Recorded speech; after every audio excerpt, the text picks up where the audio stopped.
যখন বাড়িতে ঈশ্বরের বাস হয় তখন এই 18টি শুভ সংকেত দেখা যায়। বন্ধুরা, যদি প্রতিদিন সকালে আপনি এই সংকেতগুলি পান তাহলে বুঝে নেবেন যে আপনার বাড়িতে ঈশ্বরের বাস হয়ে গেছে। সেই সংকেতগুলি কি, আজ আমরা সেই বিষয়ে আলোচনা করব। ভগবানকে খুশি করতে মানুষ অনেক পূজা পাঠ এবং ব্রত পালন করে নিষ্ঠার সহিত। ভগবানের সামনে সকাল সন্ধে দীপ জ্বালানো থেকে শুরু করে ভোগও লাগায়, যাতে ভগবানের কৃপা বজায় থাকে এবং জীবনে কোনো সমস্যার সম্মুখীন না হতে হয়। আমরা সবাই জানি যে ভগবানের পূজা ও আরাধনা করলে তিনি আমাদের উপর প্রসন্ন হন, কিন্তু আপনি কি জানেন যে তিনি আমাদের এই বিষয়টিরও সংকেত দেন? চলুন জেনে নিই সেই সংকেতগুলি সম্পর্কে, যা আপনাকে জানান দেবে যে ভগবানের বিশেষ কৃপা আপনার উপর রয়েছে। বন্ধুরা, যখন আপনি পূজা পাঠ করেন তখন ঈশ্বর আপনার বাড়িতে বাস করবেনই, সেটা প্রত্যক্ষভাবে হোক বা অপ্রত্যক্ষভাবে। তিনি যখন বাড়িতে বাস করেন তখন আপনি তা অনুভব করতে পারেন। অনেক সময় আপনি তাকে দেখতেও পাবেন। অনেক সময় এমন হয় যে ভগবান আপনার বাড়িতে বাস করলেও আপনার কিছু ভুলের কারণে চলে যান। আপনার কিছু কর্মের জন্য তিনি ফিরে যান, কারণ সেই সময়ে মানুষ প্রায়শই এই ভুলটি করে। তারা কখনোই পূজা পাঠ করে তারপর ছেড়ে দেয়, আবার কিছুদিন পর পূজা করে তারপর আবার ছেড়ে দেয়। এটা ঠিক নয়, এতে ঈশ্বর চলে যান। এটি আপনাকে কখনোই করা একদমই উচিত নয়। অনেক লোক আছেন যাদের বাড়িতে ঈশ্বর বাস করেন, কিন্তু তারা নিজেরা এই বিষয়টি জানেন না এবং নিজেরাই তাদের অপমান করে ফিরিয়ে দেন। তারা বলে, আমি তো প্রতিদিন ঈশ্বরের পূজা করি, তবুও ঈশ্বর আমাকে কেন দেখা দেন না? আপনার এই ধরনের কথা ঈশ্বরকে রুষ্ট করে দেয়। তাই আজ আমরা আপনাকে সেই সমস্ত সংকেত সম্পর্কে বিস্তারিত বলবো, যার মাধ্যমে আপনি নিজেই বুঝতে পারবেন যে ঈশ্বর আপনার বাড়িতে এসেছেন। তাই চলুন জেনে নিই সেই সংকেতগুলি সম্পর্কে। কিন্তু তার আগে যদি আপনি চান যে লক্ষ্মী মাতার আশীর্বাদ আপনার উপর সদাই বজায় থাকুক, তাহলে এই ভিডিওটি একটি লাইক করুন এবং চ্যানেলটিকে সাবস্ক্রাইব করুন এবং কমেন্ট বক্সে ভক্তিভরে জয় মাতা লক্ষ্মীর জয় কথাটি লিখতে একদমই ভুলবেন না।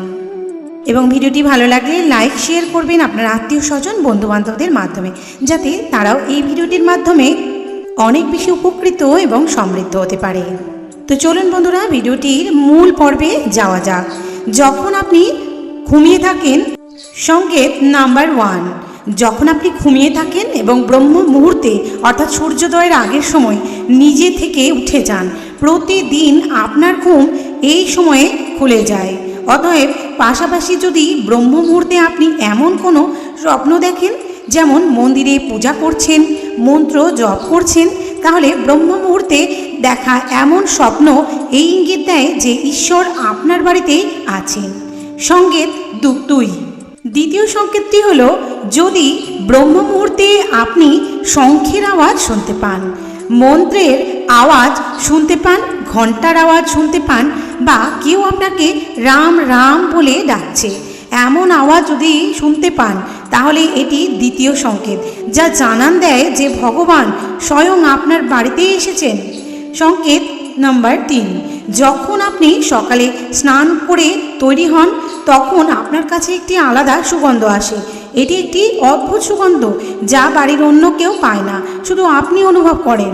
এটি কোনো সুগন্ধি আগরবাতি বা অন্য কিছুর গন্ধ নয়, এটি আপনার বাড়ির মন্দির থেকে আসা সেই সুগন্ধ। এখন যে ঘরে আপনি অবস্থান করবেন সেখানে আপনি এই সুগন্ধ পাবেন, আর যতই আপনি আপনার বাড়ির মন্দিরের কাছে যাবেন তত এই সুগন্ধ তীব্রতর হতে থাকবে। বন্ধুরা, এই সুগন্ধ দেবী দেবতাদের উপস্থিতির ইঙ্গিতবাহী, যা আপনাকে জানান দেবে যে ঈশ্বর আপনার ঘরে বিরাজ করছেন। যখন নেতিবাচক শক্তি ঘরে প্রবেশ করে তখন আপনি ঘরের ভেতর দুর্গন্ধ অনুভব করতে শুরু করেন, কিন্তু যখন ঈশ্বরের আবির্ভাব ঘটে তখন ইতিবাচক শক্তি প্রবেশ করে এবং আপনি একটি মনোমুগ্ধকর সুগন্ধ পেতে শুরু করেন।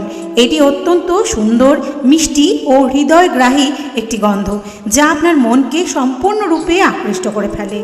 সংকেত নাম্বার 4, যখনই আপনি পূজা করতে যান ঠিক সেই সময় যদি কোনো প্রাণী যেমন কুকুর, বেড়াল, গরু অথবা কোনো ভিক্ষুক আপনার দরজার কাছে এসে উপস্থিত হয় এবং এটি সপ্তাহে 3-4 বার নিয়মিতভাবে ঘটে, অর্থাৎ আপনার পুজোর সময়ে তারা আসে, তাহলে এর অর্থ হলো ঈশ্বর আপনার ঘরে দরজার কড়া নাড়ছেন, তার আগমন ঘটছে। কারণ গরু মাতা লক্ষ্মীর স্বরূপ হিসেবে বিবেচিত, কুকুর ভৈরব বাবা বা কাল ভৈরবের প্রতীক, আর কোনো যাচক ভিক্ষুক এলে তা ঈশ্বরের কোনো না কোনো রূপেই আসেন। তাই আমাদের কখনোই তাদের তাড়িয়ে দেওয়া উচিত নয়, বরং তাদের সন্তুষ্ট করা উচিত, অর্থাৎ তাদের কিছু খাবার দেওয়া উচিত, সম্মান দেওয়া উচিত। টাকা বা অন্য কিছু দান করা আলাদা বিষয়, কিন্তু সবচেয়ে বড় দান হলো অন্নদান ও জল দান। সংকেত নাম্বার 5, যদি রাতে ঘুমের মধ্যে আপনার বারবার স্বপ্ন আসে এবং সেই স্বপ্নে মন্দির, ভগবানের মূর্তি বা ছবি দেখতে পান, তাহলে এর অর্থ হলো ভগবানের কৃপা আপনার উপর বর্তমান। অনেক সময় এমন হয় যে আপনি কিছু নেওয়ার জন্য এগিয়ে যান, কিন্তু নেওয়ার মুহূর্তেই আপনার মনে সংশয় জাগে। সব কিছু ঠিক থাকার পরও কোনো অজানা কারণে আপনি সেই সিদ্ধান্ত নিতে পারছেন না। এটিও দৈব শক্তির আশীর্বাদের লক্ষণ হিসেবে বিবেচিত হয়। সংকেত নাম্বার 6, যাদের উপর ভগবানের কৃপা থাকে তারা ধনী হন বা দরিদ্র হন, সর্বত্রই তারা সম্মান পান। যদি কেউ কম পরিশ্রম করেও সফলতা অর্জন করেন, তবে তা ভগবানের কৃপারই নিদর্শন। ভগবান তাদের সব সমস্যা থেকে রক্ষা করেন। যাদের উপর ভগবান সন্তুষ্ট তারা সব পরিস্থিতিতেই সুখী থাকেন। তাদের জীবনে যতই দুঃখ থাকুক না কেন, তারা সর্বদা আনন্দিতই থাকেন। তাদের কোনো সমস্যায় ভয় দেখাতে পারে না, তারা সহজেই সব বাধা অতিক্রম করে ফেলেন। সংকেত নাম্বার 7, পেঁচা দেখা অত্যন্ত শুভ। হিন্দু ধর্মে পেঁচাকে বিশেষ গুরুত্ব দেওয়া হয়েছে। পেঁচাকে মা লক্ষ্মীর বাহন হিসেবে গণ্য করা হয়। তাই যদি কোথাও আপনার পেঁচা দেখা যায়, তবে তা অত্যন্ত শুভ সংকেত হিসেবে ধরা হয়। কোনো স্থানে হঠাৎ পেঁচা দেখা গেল, বুঝে নেবেন যে শীঘ্রই মা লক্ষ্মী আপনার ঘরে আসছেন। সংকেত নাম্বার 8, খাদ্যাভ্যাসে পরিবর্তন। মা লক্ষ্মী যেই ঘরে আসেন সেই ঘরের মানুষদের খাদ্যাভ্যাসে পরিবর্তন দেখা দেয়।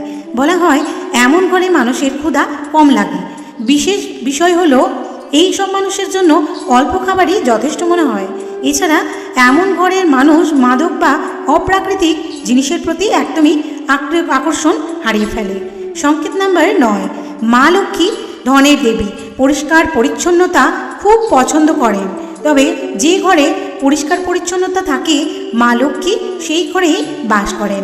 এছাড়া মা লক্ষ্মীর পরিষ্কার করার জন্য ব্যবহৃত ঝাঁটাও খুব পছন্দ করেন মা লক্ষ্মী। বলা হয় যে সকালে কোথাও যাওয়ার সময় যদি আপনি কোনো বাড়ির বাইরে কাউকে ঝাঁটা দিতে দেখেন, তবে এটি অত্যন্ত শুভ সংকেত। সংকেত নাম্বার 10, শঙ্খের আওয়াজ শুভ সংকেত। হিন্দু ধর্মে শঙ্খকে একটি গুরুত্বপূর্ণ স্থান দেওয়া হয়েছে। শুধু তাই নয়, শঙ্খের আওয়াজও অত্যন্ত শুভ বলে বিবেচিত হয়। তাই কোনো শুভ অনুষ্ঠান বা পূজায় শঙ্খ বাজানো হয়। যদি সকালে ঘুম থেকে উঠে আপনি শঙ্খের আওয়াজ শুনতে পান, তবে এটি একটি শুভ সংকেত। বিশ্বাস করা হয় যে সকালে শঙ্খের আওয়াজ শোনা মা লক্ষ্মীর আগমনের ইঙ্গিত দেয়। সংকেত নাম্বার 11, যদি আপনি টানা 3 দিন বাড়ি থেকে বের হওয়ার সময় নীলকণ্ঠ পাখি দেখেন, তবে বুঝে নিন যে আপনার ভগবানের প্রার্থনা শুনছে। আপনি ভগবানের আশীর্বাদ পেতে চলেছেন। আপনার কোনো বড় মনোবাসনা শীঘ্রই পূর্ণ হতে চলেছে। নীলকণ্ঠ পাখি দেখা মহাদেবের কৃপারই লক্ষণ। যদি আপনার বাড়ির সামনে প্রায় সাদা গরু আসে, অথবা কোনো দিন সাদা গরু এসে আপনার বাড়ির সামনে তার বাচ্চাকে দুধ পান করায়, তবে এটি দেবী দেবতাদের কৃপারই স্পষ্ট ইঙ্গিত। এটি জানান দেয় যে আপনার পূজা প্রার্থনা সফল হয়েছে এবং আপনার জীবনের সমস্ত সমস্যা কিন্তু দূর হতে চলেছে। ভগবান আপনার সমস্ত কষ্ট ও দুঃখময় দিন শেষ করতে চলেছেন। সংকেত নাম্বার 12, যদি বাড়ির প্রধান দরজার আশেপাশে পাখি বাসা বাঁধে, তবে এটি অত্যন্ত শুভ সংকেত। এটি প্রমাণ করে যে আপনার পূজা সফল হয়েছে। পাখি ও তাদের বাচ্চাদের কখনোই বিরক্ত করবেন না, বরং তাদের জন্য দানা পানি রাখুন, তাদের যত্ন করে রাখুন। যদি পূজা করার সময় আপনি এতই আবেগ আপ্লুত হয়ে পড়েন, যে আপনার চোখ থেকে অশ্রু ঝরে, তবে এটি ইঙ্গিত দেয় যে স্বয়ং ভগবান আপনার কাছেই রয়েছে। সংকেত নাম্বার 13, আপনি যদি সকালে পূজা করে বাড়ি থেকে বের হন এবং যাওয়ার পথে কোথাও বাঁদরের দল দেখেন, তবে এটি ভালো ইঙ্গিত দেয় যে আপনার পূজা সিদ্ধ হতে চলেছে। ভগবান আপনার প্রতি সদয়। চেষ্টা করুন সেই বানরদের কিছু খাবার দিতে।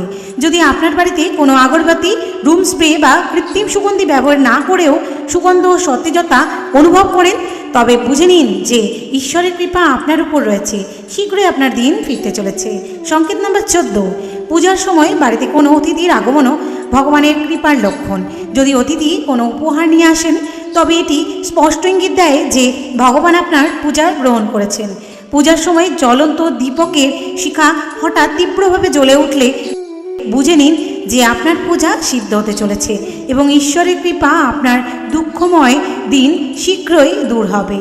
সংকেত নাম্বার 15, রাত 3টের পর দেবদেবীর শক্তিগুলি জাগ্রত হয়, যা আপনার সাথে অনেক কিছু বলতে চায়। এই সময়ে বারবার ঘুম ভেঙে যাওয়ার সাফল্যের ইঙ্গিত। আর রাত 3টের পর